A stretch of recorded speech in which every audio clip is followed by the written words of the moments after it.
Good morning আমার প্রিয় বন্ধুরা, কেমন আছো তোমরা সবাই? আশা করছি সবাই খুব ভালো আছো, আমিও ভালো আছি। আমার চ্যানেলে আরও একটি ঝলমলে ব্লগে তোমাদের সবাইকে আরও একবার স্বাগত জানাই। ঘড়ির কাঁটায় এখন বাজে সকাল 10টা, আর তোমাদেরকে সঙ্গে নিয়ে আজকের দিনটি আমি এখন থেকেই শুরু করলাম। তোমাদের সবার কাছে অনেক অনুরোধ রইল ভিডিওটি প্রথম থেকে শেষ অবধি দেখার জন্য। ঘুম থেকে ওঠার পরেই দেখছি চারিদিকে এই অবস্থা, তীব্র গরমের পর এরকম ওয়েদার দেখে মন সকাল সকাল খুব খুশি হয়ে গেল। রাত্রেবেলা কখন বৃষ্টি হয়েছে একটুও টের পাইনি, এত গভীর ঘুমে ঘুমিয়েছিলাম। আর এদিকে আমার সব কাচাকুচিও হয়ে গেছে। মেয়েকে নিচে রেডি করে দিয়ে আমি ওপরে এসেছিলাম জামা কাপড়গুলো মেলতে। আর এই দেখো মেয়ের অবস্থা, ও দাদাই ওপরে উঠেছে কয়েকটা জিনিস নামানোর জন্যে, ও এখন ওখানে উঠছে মই বেয়ে বেয়ে। তোমাদের দাদাভাই বলছে আমি মইটা ধরেছি আর ও একা একাই ওপরে উঠে গেছে, মনে একটুও ভয় নেই যে ওখান থেকে পড়ে গেলে ওর লাগতে পারে। আর দেখো ও কি খুশি, যখন ওকে নামানোর চেষ্টা করছিল সবাই, তো ওর রিয়াকশন কিছুটা এরকম ছিল। দেখো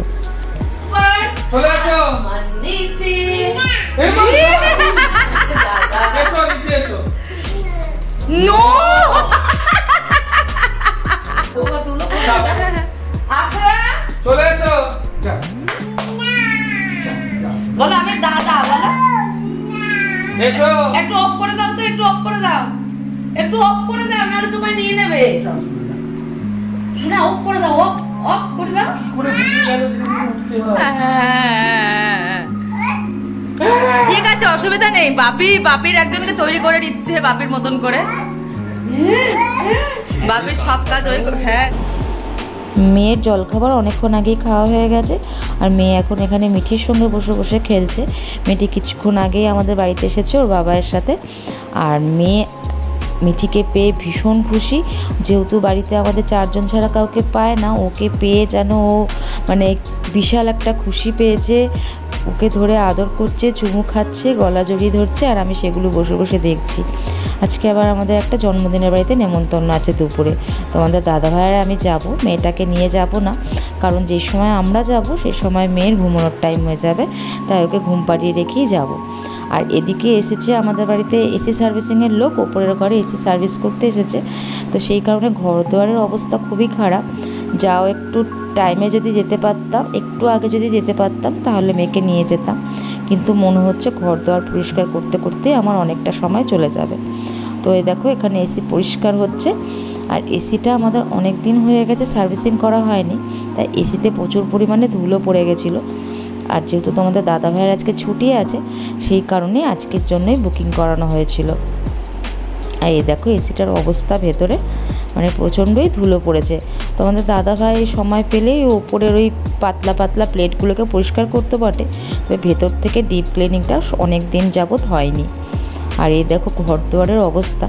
আমি এখন এই ঘর দুয়ারটা পরিষ্কার করব ভালো করে আগে। এখন অলরেডি 1টা বাজে। এখন আমি ঘর দুয়ার পরিষ্কার করব, তারপরে স্নান করে মেয়েকে খাইয়ে তারপরেই আমরা যাব তোমাদের দাদা ভাই আর আমি। এই দেখো ব্যালকনিতে যত এসির নোংরা ছিল সব ব্যালকনি দিয়ে পাস হয়েছে, দেখেছো কি অবস্থা।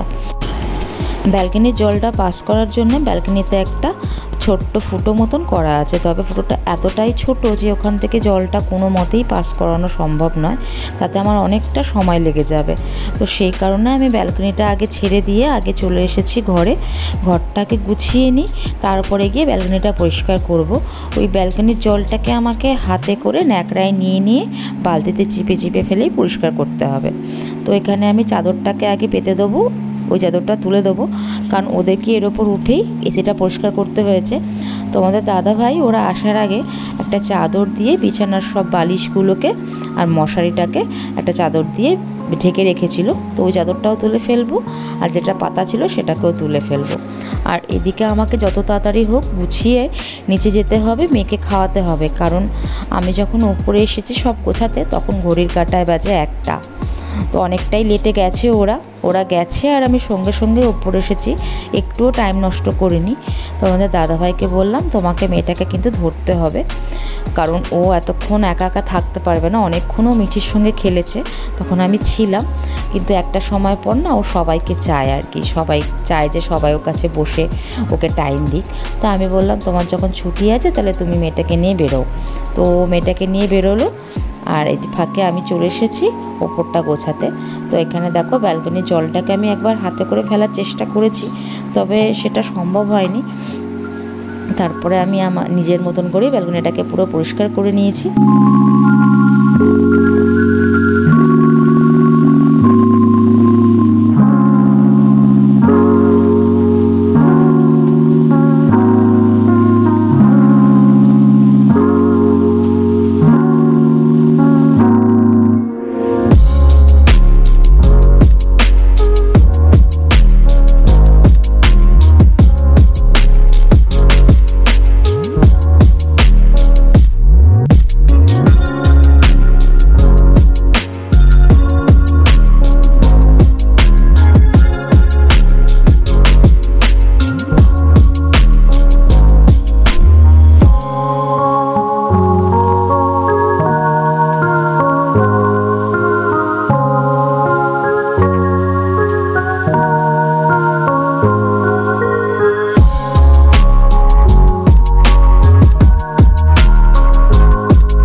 আমার ঘর দোয়ার পরিষ্কার হয়ে গেছে, আর এদিকে মেয়েও চলে এসেছে ওর বাবার সাথে ওপরে। তোমরা দেখো আমার ঘরটা কেমন পরিষ্কার হলো। এই দেখো সমস্ত কিছু গুছিয়ে নিয়েছি। আসলে এসিটা না পুরোটাই জলের সাহায্যে পরিষ্কার করেছে, তো ঘরে ভালোই জল পড়েছিল, যেহেতু ঝাঁটা ইউজ করতে পারবো না, পুরোটাই আমাকে ন্যাকড়া করে করে নোংরা জল সবই ন্যাকড়া করে করে পরিষ্কার করতে হয়েছে। এই দেখো ব্যালকনিটা, আর মেয়ে এখানে ব্যালকনিতে এসে ব্যালকনিতে থাকতেও খুব ভালোবাসে, কিন্তু এই রেলিংগুলোর ভয় তো ওকে আমি এখানে আনি না, যদি মাথা ঢুকিয়ে ফেলে। আর ওদিকে সবাই আমাদেরকে জিজ্ঞেস করছে তোমরা কখন যাবে। তো এখন আমি রেডি হয়ে নিয়েছি, মেয়েকে খাওয়ানো হয়ে গেছে। মেয়েকে নিয়ে যাচ্ছি না, তার অনেকগুলো কারণ আছে। প্রথম কারণ হচ্ছে সেটা হচ্ছে ও যেহেতু খেতে খুব ভালোবাসে, টুকটাক খাবার খেতে ভালোবাসে, ওকে নিয়ে গেলেই ও আমরা যেগুলো খাবো সেগুলোও খেতে চাইবে। আর যেহেতু কদিন আগেই ও শরীর খারাপ থেকে উঠেছে, সেই ভয়তে আমরা ওকে বাড়িতেই রেখে যাচ্ছি। তো তোমরা যদি আমার ব্লগ দেখে থাকো তাহলে জানবে আমি প্রত্যেকটা অনুষ্ঠানেই কিন্তু মেয়েকে সঙ্গে করে নিয়ে যাই। আর এদিকে আমরা রেডি হয়ে নিয়েছি, আর মেয়ে ভাবছে আমরা কোথায় যাচ্ছি ওকে ছাড়া। আর তাছাড়া মেয়ে তো দুপুরে আমরা যখন বেরোচ্ছি তখন অনেকটাই টাইম হয়ে গেছে, আর মেয়ের ঘুমের টাইমও হয়ে গেছে। তো ওকে যদি আমরা নিয়ে যাই ওখানে গিয়ে ও কান্নাকাটি শুরু করবে, সেই কারণে ঘুমের জন্য আর কি, সেই কারণে ওকে আরও নিয়ে গেলাম না। আর এই দেখো আমরা বেরিয়ে পড়লাম।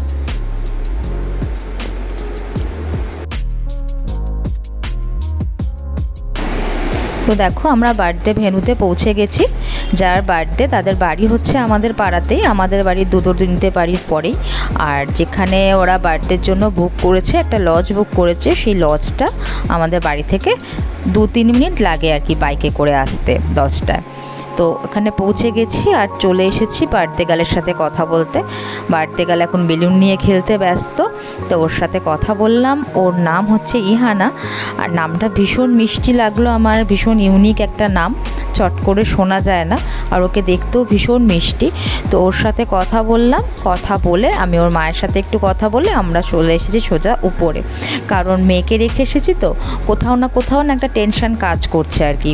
তো যাই হোক আমরা এসে দেখছি তখন ওর একটা ব্যাচ উঠেছে, ভাগ্যবশত আমরা বসতে পেরেছি, কারণ অলরেডি 3:30 বেজে গেছে। খাওয়ার টাইমও ওভার চলছে, আর মেন তো মেয়ে আছেই, সেটা তো একটা ব্যাপার আছে। তো কি মেনু করেছে তোমাদেরকে একবার ঝট করে বলে দিই। ডাল ভাত তো আছেই, ডাল ভাত, শাক ভাজা, আলুর চিপস, ফিশ ওরলি, ওটা ভেটকি মাছের একটা ফ্রাই আইটেম, ভীষণ সুন্দর খেতে, আর গলদা চিংড়ি, পোলাও, খাসির মাংস, চাটনি, পাঁপড়, রসগোল্লা আবার বেগ রসগোল্লা। বেগ রসগোল্লাটা দারুণ সুন্দর খেতে ছিল, আমি দুটো খেয়ে ফেলেছি, পেট ভরা ছিল তাও। আর তারপর ছিল চাটনি, পাঁপড় আর আইসক্রিমটা আমি খাইনি, আইসক্রিমটা আমি মেয়ের জন্য বাড়িতে নিয়ে এসেছিলাম। আর আমাদের খাওয়া দাওয়া কমপ্লিট। এবার আমরা বেরিয়ে যাব, কারণ তাড়াতাড়ি বেরিয়ে পড়তে হবে। সবার সঙ্গে কথা টথা বলে আমরা আবার বেরিয়ে পড়েছি। তো তোমাদের ব্লগটা কেমন লাগলো অবশ্যই জানিও। যদি ভালো লেগে থাকে তাহলে অবশ্যই একটা লাইক, কমেন্ট আর শেয়ার করে দিও। আর চ্যানেলটাকে তোমরা সাবস্ক্রাইব করতে ভুলো না বন্ধুরা। তোমাদের কাছে অনেক অনেক অনুরোধ রইল, যারা আমার ভিডিওটা দেখছো বা দেখো তারা অবশ্যই আমার চ্যানেলটাকে একটু সাবস্ক্রাইব করে দিও। তো দেখা হবে তোমাদের সাথে পরের একটা ব্লগে।